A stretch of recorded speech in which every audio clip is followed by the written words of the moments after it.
Psychedelic research is actually showing now that what psychedelics do is they actually turn off certain filters in our brain. So it's not that the psychedelic is like, adding all these experiences in your mind and like it's stimulating certain things and it's more that, again, it's turning off certain filters. There's whatever people might call an objective reality. There's some sort of stimuli that we're clearly all experiencing, right? Yeah.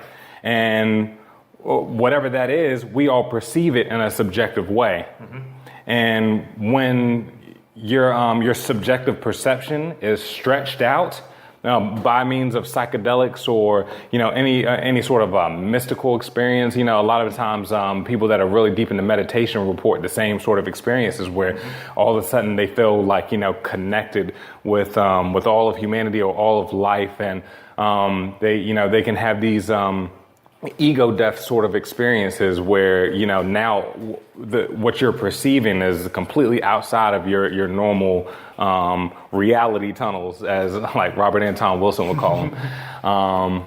There's a lot of dimensions to it for sure. There's we're in some huge fucking system of reality, and we're only perceiving a tiny slice of it. And the best way to experience more of that is to, I guess, try to step away from the standard standard model of reality that you experience. Right. It's kind of like you have the school and religion and government or whatever, and they hand you like this cookie cutter, like this McDonald's version of reality or McDonald's model of the world, and you're like, actually, I think I'll do some cooking. I cook my own mushroom burger or whatever.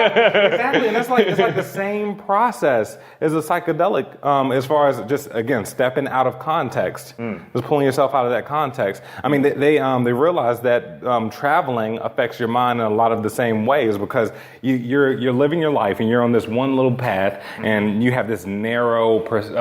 Our daily human lives are like a tiny little slice of what the entire human experience is, right? Based on our own culture and our own life experience and all that. So when you remove yourself from that, it's a mind-expanding experience to realize that, wait a second, there's people over here that do things a lot differently and even the most like basic aspects of life, So yes, psychedelics are the same way. It takes you out of your day-to-day context and just shows you a different way of thinking and perceiving,